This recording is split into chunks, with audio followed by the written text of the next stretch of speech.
Bonjour, donc je m'appelle Jacques Dos Reis et mon pseudo c'est Jackie Gaz. Et donc j'ai une société événementielle qui s'appelle Jackie Gaz Events que j'ai aussi créée depuis une bonne dizaine d'années.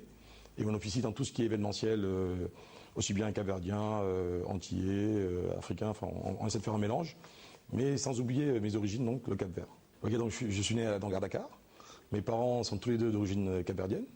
Donc j'ai eu une éducation à la capverdienne, c'est-à-dire on nous a appris la rigueur, la politesse, une éducation un peu dure quand même. Hein. Voilà, l'école c'est très important. Donc voilà, donc du coup j'étais obligé de faire des études. Hein. Même j'étais toujours très attiré par la nuit, j'étais DJ, tout ça donc. Mais mes parents m'ont vraiment poussé à faire des études. Ils me disaient tout le temps l'événementiel c'est pas un métier, DJ c'est pas un métier, le football c'est pas un métier. Il faut étudier. Les études c'était vraiment l'avenir quoi pour eux. Et donc voilà, je me suis mis à fond dans les études. Et du coup, donc j'ai fait un parcours d'études d'expertise comptable. Et donc aujourd'hui, avant j'étais donc directeur de cabinet. Et aujourd'hui, j'ai mon propre cabinet personnel, quoi. J'ai créé ma propre entreprise. Et j'ai aussi une autre entreprise donc dans l'événementiel qui s'occupe de tout ce qui est événements afro-lusophones, quoi.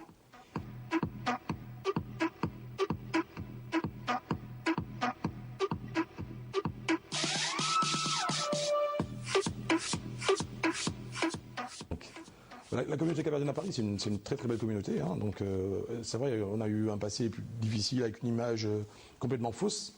Donc moi, mon rôle au départ, quand je suis arrivé ici à Paris, quand j'entendais parler des Capverdiens, je ne me reconnaissais pas, quoi. Je me disais pourquoi ils disent n'importe quoi sur nous, ils ne nous connaissent pas. Dès qu'il y avait un problème, c'était toujours le Capverdien et tout ça. Aujourd'hui, on s'est battu. Par exemple, dans les soirées, c'est vrai qu'on avait une mauvaise réputation. Aujourd'hui, ça a changé, quoi. On commence à avoir une très belle réputation. D'ailleurs, ça se voit puisqu'on maintenant on est dans toutes les grosses boîtes de nuit, toutes les grandes salles. Les gens s'ouvrent à nous parce qu'on a fait du bon travail, quoi. Aujourd'hui, la communauté capverdienne n'est plus celle d'avant et n'a plus la réputation d'avant. Hein, on s'est battu pour ça et on y arrive petit à petit, quoi. Hein, on commence aussi à avoir une force économique, une force politique. On commence vraiment à exister, quoi, dans tous les niveaux.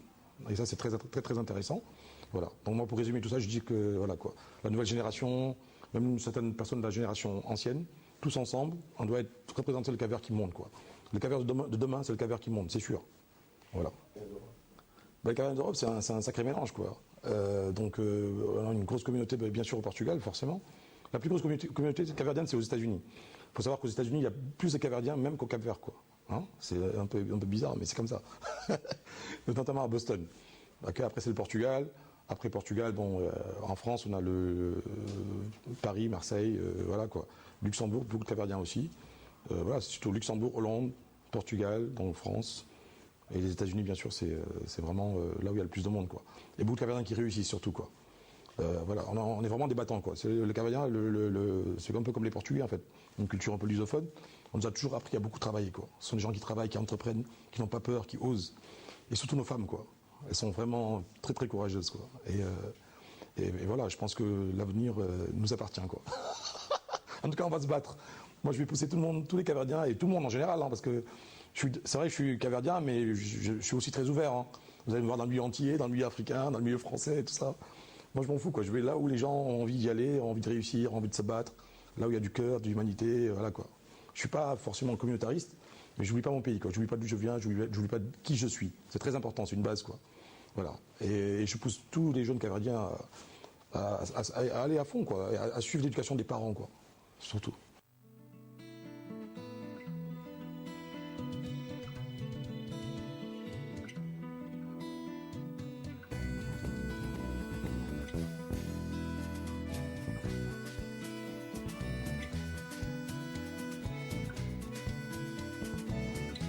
Oggi diante-me de trás, Joãozinho fardado, Maria vestido de noiva, da Sumara da banca. Oggi diante-me de trás, Joãozinho fardado, Maria vestido de noiva, da Sumara da banca. On ne peut pas parler de culture capverdienne en France sans parler de José da Silva, c'est certain, quoi. Pour moi-même, je dirais, pour moi, c'est l'ambassadeur international du Cap-Vert. C'est grâce à Césaria Évora, grâce à son travail à lui, il y a cru, quoi. Au départ, c'était pas évident. Il a même fait un album qui n'a pas trop marché, après il a fait un deuxième, et c'est là que ça a commencé à vraiment cartonner, quoi. Et vraiment, on lui doit beaucoup, quoi. Il a vraiment fait connaître le Cap-Vert, en tout cas dans le milieu, enfin même dans tous les milieux, quoi. La culture capverdienne et autres. Il a fait beaucoup d'émissions aussi, à la télé et autres. Non, vraiment, c'est un grand monsieur, un grand ambassadeur du Cap-Vert, par l'intermédiaire de Césaria Évora, de Loura, voilà. Après, aujourd'hui, on a Mayra Andrade aussi qui voyage beaucoup, qui nous fait connaître aussi. Après, dans la nouvelle génération, on a les Somi Bugsy, Jacques Ebin, des Nègres Marrons. Voilà, c'est des gens, ils sont nés en France, ils ont cette culture en eux, quoi. Ils ont comment on dit, le droit du sang, quoi. Le sang est là, et c'est ce qui nous anime tous, quoi. On est vraiment capadiens dans le sang, et ça, on ne peut pas faire autrement. Et on a envie de partager notre culture, de parler de notre pays avec amour, quoi. Et voilà, alors qu'à la base, on n'est pas né là-bas, quoi.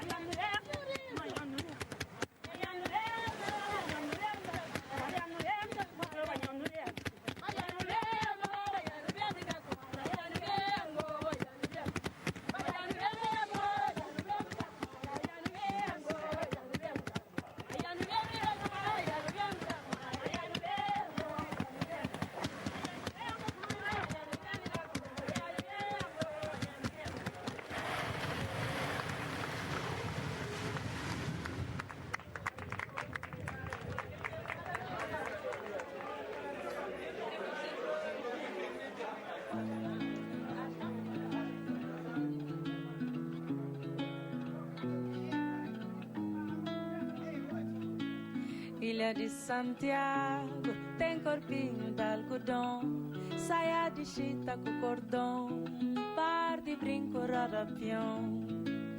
Ilha de Santiago tem corpinho de algodão, saia de chita com cordão, par de brinco rodopião. Na ilha de Santiago tem um monumento e tem cacá, minha nasce a come no Zezé, no Raul lá de fundo do beira da vaca. Oui, alors la nuit caverdienne, l'ambiance caverdienne à Paris, c'est de très belles soirées, hein, où tout se passe bien. C'est vrai que tout dépend de qui organise, quoi. Quand c'est bien organisé, ça se passe très très bien. Il n'y a pas d'histoire. Il y a la sécurité, il y a toutes les structures, quoi. Moi, j'ai une société événementielle qui est faite pour ça. Maintenant, c'est vrai qu'il y a des organisateurs qui ne sont pas structurés, qui font un peu n'importe quoi. Mais ça, c'est dans tous les milieux, ça peut mal se passer, quoi. Mais quand c'est bien organisé, quand il y a une vraie structure, quand les gens vous font confiance, ça se passe très très bien. On fait des événements magnifiques sur Paris, quoi. Des événements caverdiens. Et moi, j'ai commencé avec des soirées caverdiennes, il y avait 100 personnes, 200 personnes, 300 personnes. Et je suis arrivé jusqu'à 3000 personnes, quoi. Notamment à l'Acropole. Donc c'était vraiment des grands trucs. Parce que les gens croyaient en nous, quoi. Et après, c'était même plus que caverdien. C'est-à-dire, bon, j'essaie de garder une ambiance caverdienne, mais on était ouverts. Les Antillais venaient, les Africains venaient, même des Chinois. J'ai vu des Chinois, des Français dans nos événements, tout ça. Et ça, c'est ça qui est beau, en fait. C'est de faire connaître notre culture. C'est pas que de rester entre nous. Entre nous, c'est bien, mais il faut aussi que les autres connaissent ce qu'on fait, quoi. Donc voilà, c'est pour ça qu'il faut se diversifier au niveau de la musique, il faut au niveau du spectacle et tout ça, on est très ouvert. J'ai même fait section d'assaut dans une soirée caverdienne, c'est pour vous dire. Bon, c'est toujours il y a moins de caverdiens que d'habitude, mais voilà, mais au moins c'est un caverdien qui a fait section d'assaut, quoi. C'est important. La danse, vraiment, quand on danse plus au cavers, aujourd'hui c'est le Fulana, quoi. Fulana, après, bon, à Mindelo, c'est plus la coladera. Personnellement, c'est ce que je danse le mieux, quoi. J'aime bien, parce que c'est un peu la salsa mélangée avec d'autres rythmes, quoi. C'est pas mal. Ça tourne et tout ça, c'est très, très, très ambiant, quoi. Le Fulana aussi, ça bouge beaucoup. Après, bon, il y a la morna, c'est un peu slow, quoi. Voilà. Il y a une danse dont on ne parle jamais, c'est comment on appelle ça, la mazurka, quoi. Et c'est une très belle danse aussi que j'aime bien, mais malheureusement, en soirée, ça passe pas trop. Il y a aussi ce qu'on appelle batouk, c'est traditionnel, quoi. C'est très très sympathique aussi. C'est vraiment ça, c'est vraiment traditionnel. C'est vraiment la vraie culture caverdienne, quoi. Tout ce qui est batouk et tout ça, moi j'adore ça, quoi. Voilà.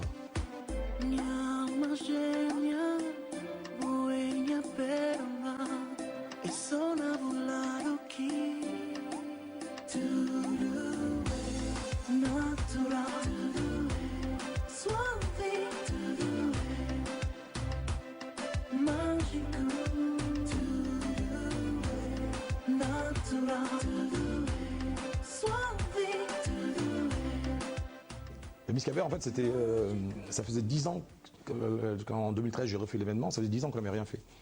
Et je ne comprenais pas, quoi. Toutes les communautés, qu'elles soient petites ou grandes à Paris, avaient son élection Miss, quoi. Et nous, non, nous on n'avait rien. Donc je dis, mais comment ça se fait? On fait rien. On s'était bloqué par une personne qui avait protégé l'INPI et tout ça. Voilà, on s'est arrangé, tout ça. Et puis bon, finalement, moi j'ai relancé la marque Miss Caver, l'événement Miss Caver. Et voilà. Ce qui est bien dans cet événement, c'est qu'on arrive à avoir toutes les... c'est multigénérationnel, quoi. On a les anciens, les jeunes, les moins jeunes. C'est vraiment un très très bel événement. Et voilà, c'est l'événement aussi qui permet de montrer notre vraie culture, quoi, à Paris. Parce qu'il y a vraiment ce qu'on ne fait pas en soirée traditionnellement. Là, on peut le faire, quoi. La culture, la danse, montrer notre force économique aussi, des gens qui réussissent, remettre des trophées. Enfin, donc pour la prochaine élection, il y aura une partie très économique, quoi. Très économique en politique et tout ça. Ça va devenir un événement de référence, en fait. Un événement de gala de référence dans le milieu capverdien, quoi.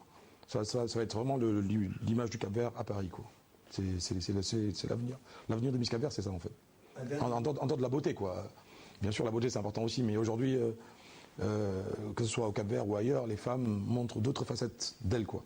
Elles sont toujours belles, mais aujourd'hui, elles montrent aussi le côté entrepreneurial, le côté, elles font de la politique, elles s'expriment et, enfin, pour moi, c'est un grand bonheur, quoi. Lá nasceu boi estrela que cata brilhar, ali na mar boi areia que cata moiar, espanhol desse mundo fora, só vai chamar. Bah, le message il est simple. Déjà, il y a beaucoup de jeunes Capverdiens qui ne connaissent pas le Cap-Vert, déjà comme moi, parce que moi j'étais né à Dakar donc je ne connaissais pas. Déjà je dis à tous les Capverdiens, allez connaître votre pays, parce que c'est vos racines. Quand vous allez arriver chez vous, vous allez vous sentir vraiment très très bien. Vous allez sentir quelque chose de formidable. C'est comme un retour aux sources, quoi. On se sent vraiment chez nous, quoi. C'est la vérité, quoi. Voilà. Quand tu es Capverdien, tu dois aller au Cap-Vert, c'est obligatoire, au moins une fois, quoi. Parce que moi je connais beaucoup de jeunes qui n'ont pas encore été Cap-Vert, et ils aiment le Cap-Vert, ils en parlent, mais ils ne connaissent pas. Donc déjà je leur dirais, allez découvrir.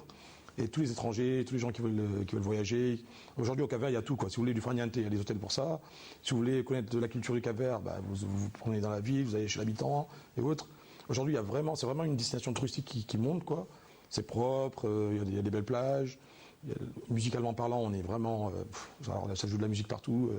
On dit qu'au Cap-Vert, il y a autant d'habitants que de musiciens, quoi. Donc voilà, c'est vraiment un pays très musical, très convivial, très accueillant. Donc voilà, l'hospitalité est là, et franchement, voilà, quoi. S'il y a une destination à faire aujourd'hui, je dirais que c'est le Cap-Vert, quoi. Vous ne serez pas déçus.